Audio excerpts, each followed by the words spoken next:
Coucou les filles, j'espère que vous allez bien. Alors on se retrouve aujourd'hui pour une vidéo que j'ai fait un petit peu en rush en dernière minute puisque j'ai atterri hier de vacances et que directement en arrivant je reçois un message de l'une d'entre vous qui me dit: est-ce que tu as vu Kiko sort une nouvelle collection?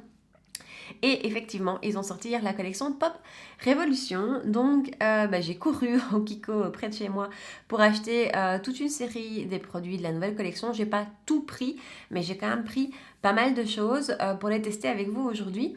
Alors, si vous avez envie de craquer sur certains produits de cette collection-ci, dépêchez-vous. C'est une collection capsule qui va disparaître a priori le 22 septembre. Donc, s'il y a des choses qui vous tentent, ne tardez pas trop. Il y a beaucoup de choses dans cette collection. Il y a des blushs et des highlighters en stick. Il y a des crayons pour les yeux, il y a des eyeliners, des kajals, il y a des rouges à lèvres bien sûr, des gloss, des vernis. Enfin, il y a beaucoup de choses. J'ai pas tout pris, mais j'ai quand même pris pas mal de choses. Et je teste tout avec vous aujourd'hui. Donc si vous avez envie de voir tous les produits en action, avoir mon avis dessus, parce que pour moi il y a du bon mais il y a aussi du moins bon franchement. Et si vous avez envie de voir comment j'ai fait ce look-ci, restez avec moi. C'est parti. Alors on va attaquer avec le make-up des yeux directement. Ma base à paupières est déjà mise. Alors pour les yeux, j'ai pris ce petit duo de fard à paupières. Celui-ci, c'est la teinte 01 Brown Shell. Alors, on n'a que 2 fards et il se vend au prix de 10 €. C'est quand même pas donné. Après, la quantité est là. Il y a quand même 1,5 g de chaque fard. Et je vais vous faire un petit swatch. J'ai été super étonnée en boutique parce qu'ils sont hyper crémeux. Là, franchement, ça m'a étonnée. Je trouve que la qualité a l'air au rendez-vous. Voilà ce que les deux swatchs donnent. Donc ce sont vraiment 2 fards irisés, il n'y a pas de mat, mais comme ça rend super bien et la qualité a vraiment l'air là. Ça a l'air super crémeux, super facile à utiliser. Donc, on va se lancer. Je vais quand même prendre un fard mat en fard de transition. Je vais prendre ma palette NARS, la Skin Deep, et je vais prendre cette teinte-ci, qui est vraiment une teinte super neutre. Et je vais vite la mettre en transition.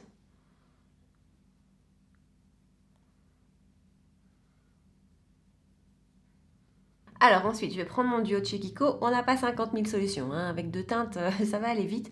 Je vais prendre la teinte plus foncée. Je vais d'abord la prendre au pinceau, on va voir ce que ça donne. Et je vais la mettre... C'est hyper pailleté, hein. Et je vais la mettre sur l'extérieur. Puis avec un pinceau un peu plus fluffy, je vais venir la travailler.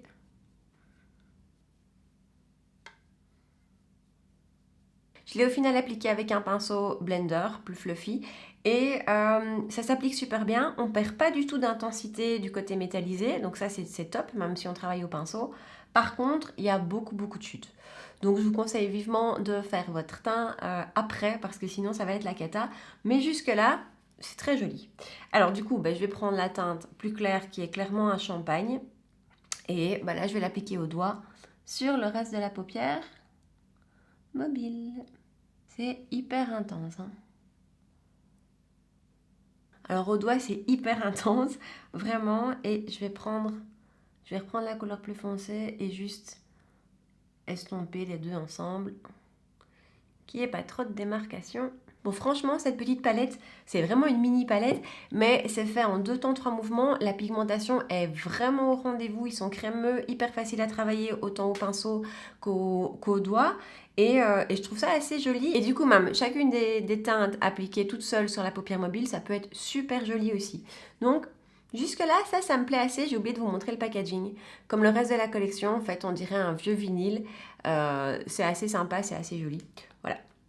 Alors, on va continuer les yeux. Et là, j'ai pris le duo eyeliner kajal. Donc, d'un côté, vous avez un crayon kajal comme ça. Hop, bien gras. Et de l'autre, vous avez un eyeliner en pinceau. J'ai pris la teinte 02, donc celle qui tire vers le marron. Je voulais matcher avec les fards à paupières. Mais il y avait plusieurs teintes, dont une qui est franchement intéressante parce que le côté kajal est nude. Et donc ça permet de faire la muqueuse inférieure. Donc ça, c'était pas mal. Ça, c'est 9,99 € aussi, comme beaucoup de choses dans la collection. Je prends le côté eyeliner et je vais me tirer un trait d'eyeliner, hein. Alors, je suis super convaincue par le côté eyeliner. Il s'applique super facilement. Le pinceau est hyper facile à tenir en main et le trait est super facile à gérer. Donc, nickel. Il est mat, vraiment mat. Hein, il est très mat, mais joli et doux. Le côté eyeliner est top. On va tester le côté kajal. Alors, le voilà. La couleur Je vais vous montrer les couleurs en fait. Comme ça, vous avez un rendu du liner et du kajal qui est super doux. Le kajal, il est beaucoup plus marron chaud. Donc ça peut être très sympa aussi. Je vais déjà essayer de le mettre dans la muqueuse supérieure. Et puis on verra si on le met dans la muqueuse inférieure. Alors, je mets le make-up des yeux entre parenthèses et on va continuer avec le prochain produit de la collection. Et ça, c'est le primer. C'est un primer floutant, donc toujours même packaging, hein, on dirait un vieux vinyle, et ça se présente comme ça. Alors, moi, ça me fait assez penser au primer de chez Tatcha, au niveau texture, au niveau touché dans les mains, ça me fait vraiment penser à ça. Il est vendu au prix de 12,99 €, c'est un des produits les plus chers de la collection. Alors ils disent de l'appliquer avec l'éponge sèche qu'ils vendent dans la collection aussi. J'ai pas eu envie d'acheter ces éponges-là parce que je suis assez chiante avec mes éponges. Moi, à part mes 2-3 chouchous, les autres ça passe pas en général. Donc je vais l'appliquer au doigt. Et donc je vais juste la prendre comme ça et on va y aller au doigt. Alors c'est presque imperceptible comme ça sur le doigt, c'est tout doux. C'est assez spécial, on a l'impression de rien prendre comme matière. Pourtant, j'en prends. Pas terrible comme ça. Je crois que je préfère au pinceau, donc j'ai pris un gros pinceau comme ça, un pinceau anti-cerne à la base. J'ai plus l'impression d'amener quelque chose dans mon visage qu'au doigt. Au doigt, vraiment, c'est assez spécial. Alors, floutant, oui, légèrement, hein. C'est pas... ça a flouté un petit peu, quoi. Maintenant, là, j'en ai déjà mis pas mal. Et je trouve que mes pores sont quand même toujours assez visibles. Maintenant, on va voir avec le fond de teint par-dessus. Par contre, au toucher, c'est hyper doux. On a l'impression d'avoir une peau de velours. Ça, c'est assez sympa. Il faut voir aussi s'il va bien faire tenir le make-up. Mais c'est vrai qu'au toucher, c'est hyper agréable. Mes pores sont floutés, ouais. Ouais, ils sont floutés. C'est pas incroyable, mais ils sont floutés. Je vous conseille de l'appliquer au pinceau si vous n'achetez pas l'éponge comme moi. Voilà, ça à voir. Je vous ferai une petite update dans la description de la vidéo pour vous dire si mon make-up a bien tenu ou pas. Ça, on verra sur le long terme. Alors, on n'a pas de fond de teint dans cette collection, donc je vais vous laisser, je reviens, je fais mon teint, je fais mes cernes, je finis les yeux avec un peu de mascara et je reviens. Là, on a bien avancé. Alors, pour info, fond de teint, j'ai mis mon Dior Backstage et anti-cerne, j'ai mis le, comment il s'appelle? Le Instant Anti-Âge Eraser de Maybelline. Autre petite chose que j'ai remarqué, la base en séchant, j'ai l'impression, devient réellement floutante. Donc là, après avoir mis mon fond de teint et aussi ma poudre matifiante, vraiment mes pores sont devenus presque invisible, donc ça c'est pas mal. Donc j'ai terminé les yeux en ras de cils inférieur, j'ai remis le même duo de couleur que pour le dessus de manière coordonnée. J'ai mis le kajal en muqueuse inférieure, je sais pas trop quoi en penser. Voilà, ça change, peut-être que ça donne un peu de profondeur, c'est en tout cas moins dur que du noir. À voir comment ça va me plaire sur la journée et surtout si ça tient, parce qu'en général, moi les kajals ça ne tient absolument pas. Et en mascara, j'ai utilisé le mascara marron, le Monsieur Big de Lancôme. Alors, continuons.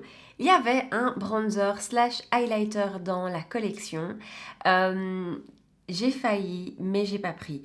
C'était un highlighter, c'était pas un bronzer du tout. Enfin, moi je trouve il était hyper lumineux. Le lumineux que je trouve pas spécialement flatteur. Une des vendeuses me l'a testé sur le visage. Il était en plus super orange. Alors elle me dit oh, mais si vous bronzez un peu, ce sera super joli. Oui, enfin, on est début septembre, je reviens de vacances, je vais plus bronzer tout de suite là. Donc voilà, j'ai passé mon tour là-dessus.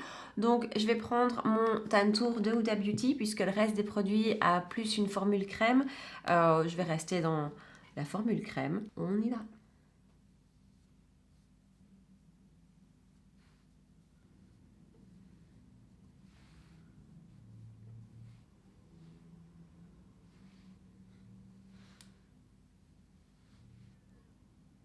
Et maintenant que j'ai mes peintures de guerre, j'ai plus qu'à blender.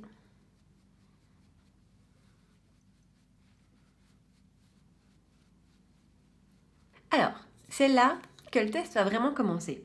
Dans la collection, on a et un blush et un highlighter en stick, dont le principe est assez sympa en fait, hein, parce que c'est le blush to go et le highlighter to go. Donc le principe, vous avez ça dans votre sac à main et quand vous voulez faire une retouche dans la journée, c'est hyper pratique. Ça, je valide. Surtout le côté blush parce que le blush, ça tient pas forcément toute la journée et quand on a une longue journée et qu'on sort peut-être directement après le boulot, c'est sympa de faire la retouche.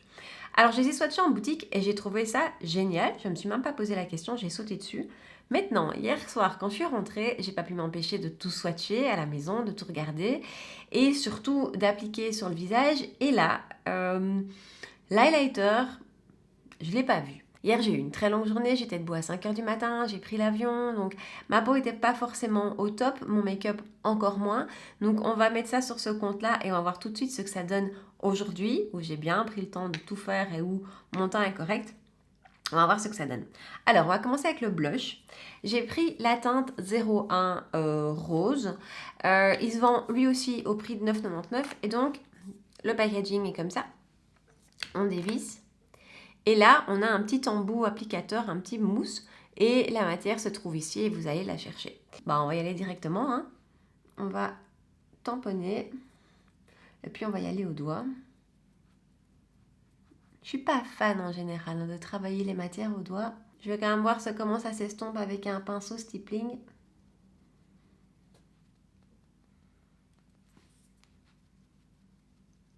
Alors moi perso, je préfère le travailler au pinceau, mon petit pinceau stippling de chez Zoeva. Voilà, mais ça c'est personnel. Cela dit, il se travaille super bien au doigt et si on veut effectivement l'avoir dans son sac à main pour faire des retouches, on va pas en plus emporter le pinceau. Donc ça c'est top. Je vais vous montrer la teinte. C'est clairement un beau rose qui donne bonne mine. Ça, franchement, je trouve que le résultat est assez sympa et assez naturel. Il n'a pas bougé la matière en dessous. Il s'est appliqué facilement. Voilà, lui, le blush, j'aime bien. Maintenant, passons à l'highlighter. Même packaging. On avait deux teintes dans la collection. J'ai pris la teinte 02 qui est beaucoup plus rosée. La première était beaucoup plus champagne. J'ai beaucoup de champagne dans ma collection, donc je me suis dit pourquoi pas prendre un rosé. Donc je vais déjà vous le swatcher. Vous allez voir que c'est subtil. Donc c'est pas un highlighter waouh hein, comme certains où il accroche la lumière et il la lâche plus. Non, là on est plus dans la subtilité. C'est un peu un rosé et voilà à quoi il ressemble. Je trouve ça joli, je trouve ça assez subtil, assez sympa. Maintenant, je vous dis, hier, quand je l'ai testé, ça donnait pas grand chose. On va revoir ça tout de suite aujourd'hui. Même chose, le produit est dans le capuchon. Et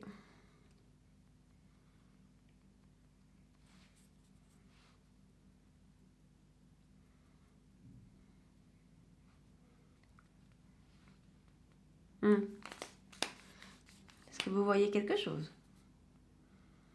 Voilà. Celui-ci, je le vois pas. Alors, je pense que j'aurais dû prendre la teinte champagne. Hein, ça aurait peut-être été un peu plus voyant. Cela dit, voilà, c'est beaucoup trop subtil pour moi. Et quitte à avoir ça, je préfère pas avoir d'highlighter. Alors, ça, franchement, je suis pas convaincue. Autant le blush, je le trouve sympa. Autant l'highlighter, le 02, bof. Ce que je vais vite faire, c'est ramener un peu de bronzer un petit peu lumineux.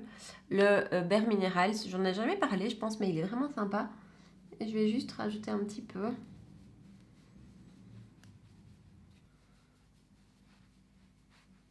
Passons au rouge à lèvres. Alors, il y avait aussi des glosses dans la collection, mais ça, j'ai pas pris. Par contre, les rouges à lèvres m'ont vraiment attirée et franchement, ils ont l'air vraiment pas mal. Il y avait trop de teintes. Les teintes sont vraiment très jolies.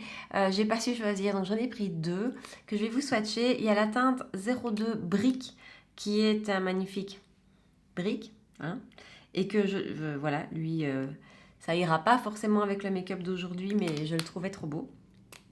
Et alors, il y a la teinte 01 Beige Peach, qui est un super joli nude rosé. Ils sont eux aussi au prix de 9,99 €. Hein. Tout est à 10 € dans la collection. Voilà, donc le nude peach et le brick. Ils sont vraiment très chouettes. Alors, c'est pas du tout un fini mat, c'est un fini crémeux. J'ai testé ça aussi hier soir, je pouvais pas attendre. Et super confortable, super facile d'application. Ça, je pense que c'est une petite réussite dans la collection aussi. Alors, je vais prendre le nude peach.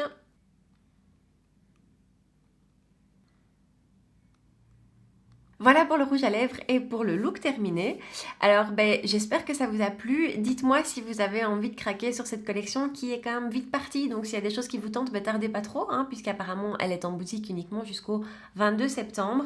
Voilà, moi perso, il y a du bon et il y a du moins bon. Si je devais vraiment vous recommander des produits que je pense qu'ils valent vraiment la peine de ne pas être loupés, je dirais le double eyeliner Kajal. Ça franchement, je suis assez épatée de la facilité d'application, du rendu, de tout. Ça j'aime beaucoup.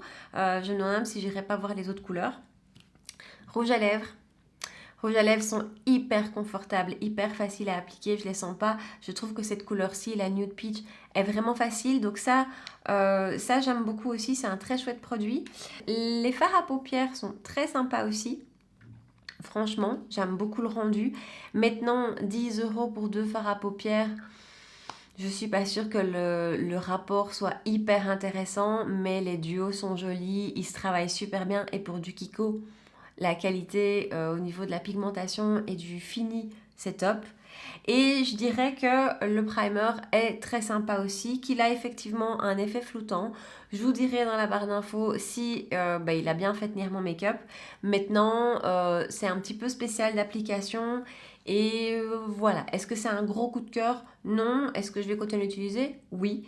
Alors par contre, les blushs et highlighters en stick, j'aime bien le blush et j'aime beaucoup le concept de pouvoir le mettre dans mon sac à main. Donc ça, à la limite, je trouve ça pas mal. Peut-être que quand j'aurai des soirées après le boulot, je l'aurai dans mon sac à main pour pouvoir faire une retouche vite fait. L'highlighter, je regrette totalement l'achat. Ça, voilà, c'est pas pour moi. Donc voilà, il y a du bon, il y a du moins bon. C'est pas une collection de ouf, mais c'est une collection sympa. Comme d'hab, c'est des prix super abordables, c'est du Kiko. Et voilà, c'est un petit peu original, donc pourquoi pas. Dites-moi si vous avez envie de craquer aussi, si vous l'avez peut-être déjà fait, parce que j'ai discuté avec plusieurs d'entre vous qui ont repéré la collection qui allait être ce matin à l'ouverture, n'est-ce pas Alexia, chez Kiko. Donc voilà, donc dites-moi si vous avez craqué ou pas, si vous avez envie ou pas, ou juste peut-être que vous, elle vous tente pas du tout cette collection. Voilà, j'espère que la vidéo vous a plu les filles, laissez-moi tous vos commentaires en bas, rejoignez-moi sur Instagram, c'est vraiment l'idéal pour discuter. N'oubliez pas de liker la vidéo avant de partir, de vous abonner à ma chaîne, d'activer la petite cloche, et puis on se retrouve mercredi, à bientôt, ciao!